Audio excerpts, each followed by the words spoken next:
ঢাকা ৬ আসনে নির্বাচনের ফলাফল প্রণয়ন ও ঘোষণায় বেশ কিছু অনিয়ম ধরা পড়েছে। উক্ত আসনটিতে বিএনপির পক্ষে ধানের শীষে ইশরাক হোসেন এবং বাংলাদেশ জামাত ইসলামের পক্ষে দাঁড়িপাল্লায় মোহাম্মদ আব্দুল মান্নান প্রতিদ্বন্দ্বিতা করছিলেন। নির্বাচনের দিন রাত ১১টা ১ মিনিটে বাংলাভিশন একটি সংবাদ প্রচারিত করে, যেখানে ইশরাককে বেসরকারিভাবে নির্বাচিত করা ঘোষণা করা হয়। বাংলাভিশন মূলত ইশরাক হোসেনের মালিকানাধীন একটি টিভি প্রতিষ্ঠান। তখনও চূড়ান্ত বেসরকারি ফলাফল প্রকাশ করা হয়নি। ২০টি কেন্দ্রের ফলাফল তখনও প্রকাশ করা বাকি ছিল।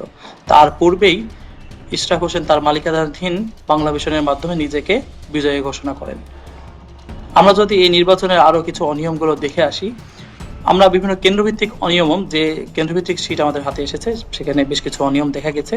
যেমন ৩৬ নম্বর নারিন্দা সরকারি উচ্চ বিদ্যালয় নামের কেন্দ্রে আমরা যদি দেখি, এখানে ইশরাক হোসেনের ক্ষেত্রে ১৪১৫ সাথে আরো কিছু লেখা হয়েছে বা আব্দুল মান্নানের সাথে আরো কিছু যুক্ত করা হয়েছে, এটা নিশ্চিত নয়, এবং ডান দিকেও কিন্তু ওই সংখ্যাগুলোর কোনো প্রতিফলন ঘটেনি।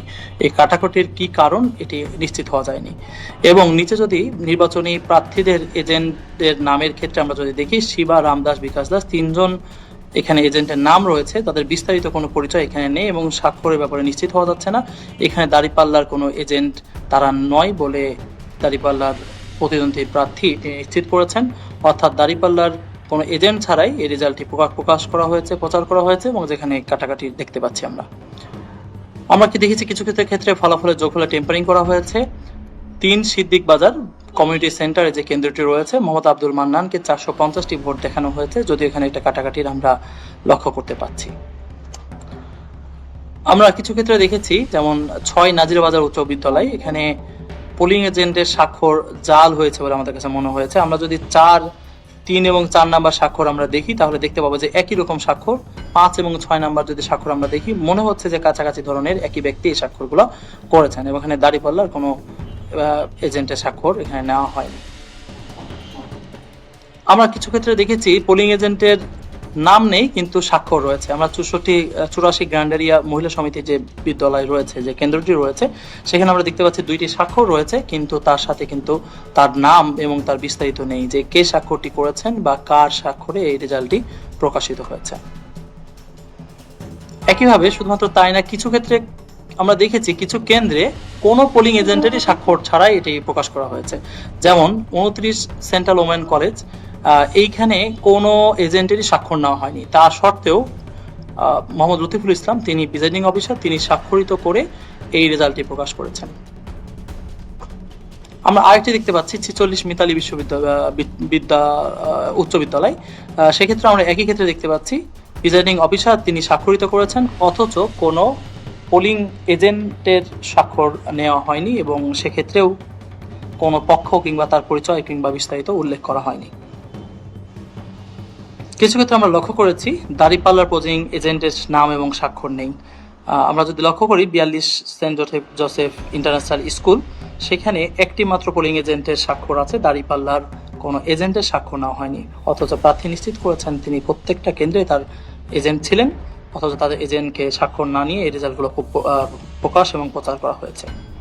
তড়িঘড়ি করে প্রকাশ করার জন্য কিছু ক্ষেত্রে আরো কিছু ভুল তৈরি হয়েছে। যেমন মোট বৈধ ভোটের যে সংখ্যাটি সেটা লেখা হয়নি, ০০ সংখ্যা লেখা হয়েছে। এখানে বোঝা যাচ্ছে যেটা একটা অমনোযোগিতা এবং তড়িঘড়ি করা হয়েছে। এখানে জাতীয় পরিচয়পত্র বা অন্যান্য বিষয়গুলো বিভিন্ন ক্ষেত্রে উল্লেখ করা হয়নি। এই ক্ষেত্রেও ৭৯ দয়াগঞ্জ সরকারি কলেজ, সেখানেও এই টোটাল সংখ্যাটি উল্লেখ করা হয়নি এবং এই ধরনের তড়িঘড়ি করা হয়েছে। আমরা আরো কিছু ক্ষেত্রে দেখতে পাচ্ছি ৪৮ silver dale preparatory girls school, সেখানে আমরা দেখতে পাচ্ছি যে একজন পোলিং এজেন্টের স্বাক্ষর নেওয়া হয়েছে, আরেকজনের ক্ষেত্রে ০০২৭ নামের জাতীয় পরিচয়পত্র এটি হওয়ার কথা নয়, এ ধরনের কিছু একটি দেওয়া হয়েছে। দাঁড়িপাল্লার কোনো পোলিং এজেন্টের নাম বা স্বাক্ষর ছাড়াই রেজাল্টটি প্রকাশ এবং প্রচার করা হয়েছে। আমরা আগেরগুলোতে দেখেছি প্রত্যেকটা ক্ষেত্রে ভোট কেন্দ্রের নাম বা অন্যান্য বিষয়গুলো মূলত প্রিন্টেড, এবং এটি মূলত রিটার্নিং অফিসার থেকে জানানো হয়েছে টাইপ করা সিট সর্বত্র সরবরাহ করা হয়েছে। কিন্তু আমরা ৯৭ গ্র্যান্ডের দেখেছি এটা টাইপ করা নয়, বরঞ্চ হাতে লেখা একটি সিটের মাধ্যমে রেজাল্ট প্রকাশ করা হয়েছে, যেটি একটি অন্যগুলোর সাথে অসামঞ্জস্য বলে আমাদের কাছে লক্ষণীয় হয়েছে। কিছু ক্ষেত্রে পেন্সিলের মাধ্যমে লেখা হয়েছে এবং কোনো স্বাক্ষরও নেই। আপনারা যদি দেখেন ৫৫ কবি নজরুল সরকারি কলেজের এখানে কোনো পোলিং এজেন্টের স্বাক্ষর নেই, সেক্ষেত্রে কিছু নাম আছে।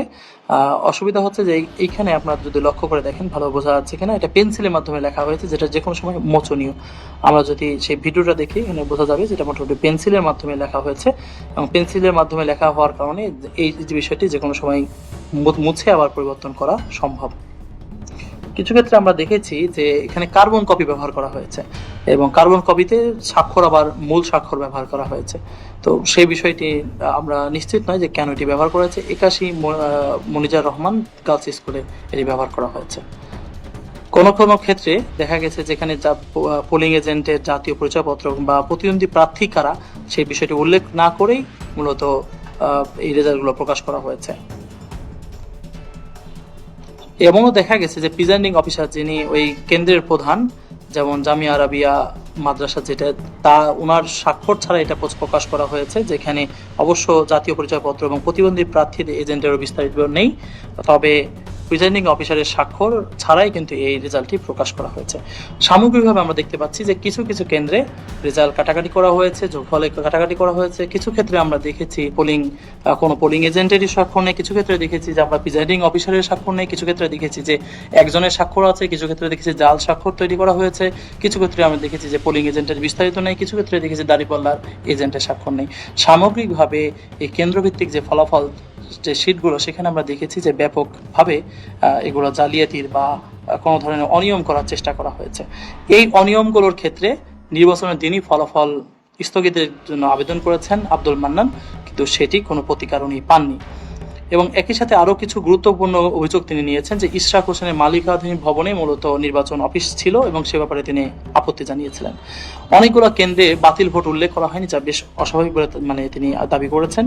প্রিজাইডিং অফিসার নিয়োগে তিনি অনিয়ম এবং পক্ষপাতমূলক আচরণের কথা বলেছেন এবং এই সংক্রান্ত তিনি আবেদন জমা দিয়েছেন। মহিলা কেন্দ্রের ফলাফলের ক্ষেত্রে দীর্ঘসূত্রিতার মাধ্যমে অনিয়ম করা হয়েছে বলে তিনি দাবি করেছেন। বিশেষ করে মহিলা কেন্দ্রে একটা বড় ভোট জামাত ইসলাম বা দাঁড়িপাল্লার আছে বলে তিনি দাবি করেছেন, এবং দীর্ঘসূত্রিতার মাধ্যমে এই ফলাফলগুলো পরিবর্তন করা হয়েছে। এবং একই সাথে ইশরাক হোসেন তাকে নিজেকে বিজয়ী ঘোষণা করেছেন, তখনও 20টি কেন্দ্রে কোনো ফলাফল আসেনি। এমতো অবস্থায় তিনি আবেদন করেছেন 12 তারিখ দিবাগত রাতে তিনি আবেদন করেছেন, এবং দিলেও সে ব্যাপারে কোনো ব্যবস্থা নেওয়া হয়নি।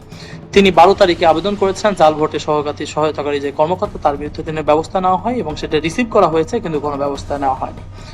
তিনি নির্বাচনের দিনই ফলাফল স্থগিতের আবেদন করেছিলেন রাত 00:58, অর্থাৎ নির্বাচনের দিন রাত গড়িয়ে 12:58 তিনি আবেদনটি করেছিলেন এবং গ্রহীত হয়েছে।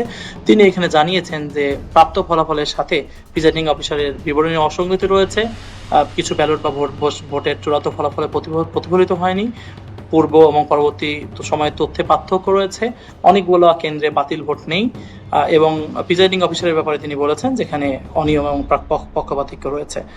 এবং একই সাথে তার আগের আবেদনগুলোর কথা উনি বলেছিলেন, রেজাল্ট প্রদানে যে দীর্ঘসূত্রিতা হয়েছে যা জনের মধ্যে সন্দেহ সঞ্চার করেছেন।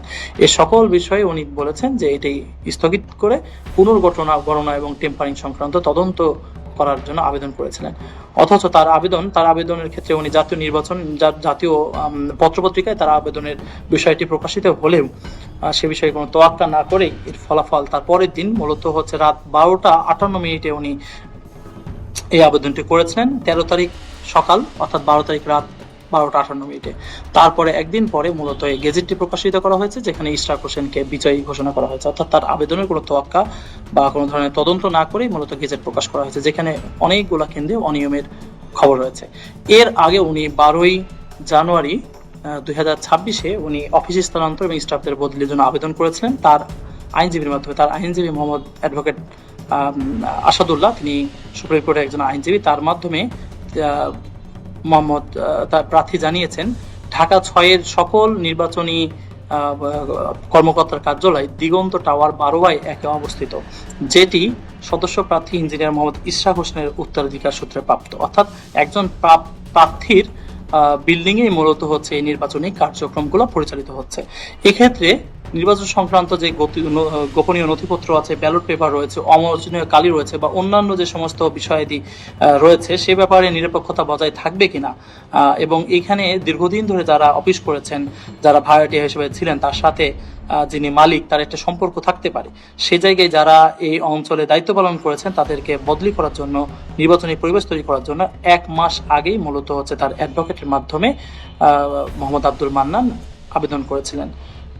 এবং শুধুমাত্র তাই না, 14 তারিখ আবেদনের পরে আবারও তিনি 21 তারিখ বিভাগীয় কমিশনে গিয়েছেন এবং প্রথম আলোতে নিউজে আমরা দেখতে পাচ্ছি তিনি বলছেন যে এই ব্যালটগুলো বা অন্যান্য যে বিষয়গুলো, সংবেদনশীল বিষয়গুলো রয়েছে, উপকরণের নিরাপত্তার ঝুঁকি পড়তে পারে এবং সেক্ষেত্রে এ ধরনের নির্বাচনের স্বচ্ছতার ব্যাপারে তিনি বলেছেন। 21 তারিখে তো যখন তিনি গিয়েছেন, তিনি জেনেছেন যে তিনি যে আবেদন করেছিলেন সেটি পাওয়া যাচ্ছে না এবং এর ফলশ্রুতিতে আবারও আবেদন বা আবারও ওই কপির প্রেক্ষিতে পরবর্তীতে একটি ব্যবস্থা নেওয়া হয়। তিনি অন্যান্য নিউজগুলোতেও, সমকাল বা অন্যান্য নিউজগুলোতে এই ব্যাপারে বিস্তারিত এসেছে এবং সেক্ষেত্রে 21 তারিখে তার যাওয়ার পরে মূলত রিটার্নিং অফিসার বা বিভাগীয় কমিশনারের কার্যালয় থেকে একটি চিঠির ইস্যু হয়। সেক্ষেত্রে এই আবেদনটি প্রয়োজনীয় ব্যবস্থা গ্রহণের জন্য প্রেরণ করা হয়, অথচ তারপরেও কিন্তু এর কোনো ব্যবস্থা নেওয়া হয়নি।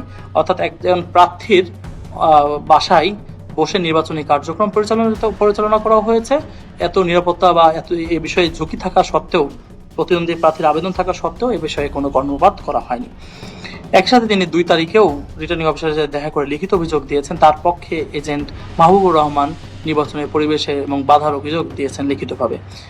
11 তারিখে তিনি সহিংসতার অভিযোগ তুলেছেন এবং সে বিষয়ে তিনি সংবাদ সম্মেলন করেছেন, বিস্তারিত বিভিন্ন সংবাদে প্রচারিত হয়েছে।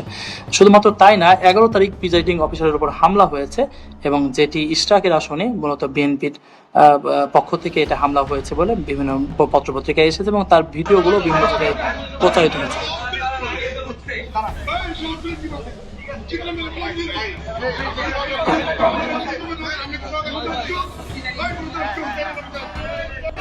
সরকারি ভোট কেন্দ্রে ঢুকে প্রিজাইডিং অফিসারের উপর হামলা হয়েছে সে সংক্রান্ত নিউজও বিভিন্ন পত্রপত্রিকায় উপস্থিত এসেছে, অথচ তারপরেও কোনো ব্যবস্থা নেওয়া হয়নি। 11 তারিখ প্রিজাইডিং অফিসারের উপর হামলার বিষয়ে সংশ্লিষ্ট জায়গায় আর্মি ব্রিফ করেছিল এবং তারা এই ঘটনাটি ট্যাকেল দেওয়ার চেষ্টা করেছেন।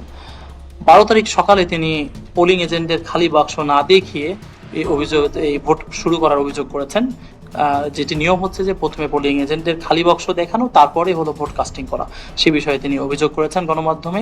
এবং একই সাথে তিনি যে ভোট কেন্দ্রের স্বচ্ছতা তা নিয়েও কিন্তু 12 তারিখ 10:15 তিনি অভিযোগ করেছেন, যেটিও চ্যানেল 24 সহ বিভিন্ন পত্রপত্রিকায় এসেছে।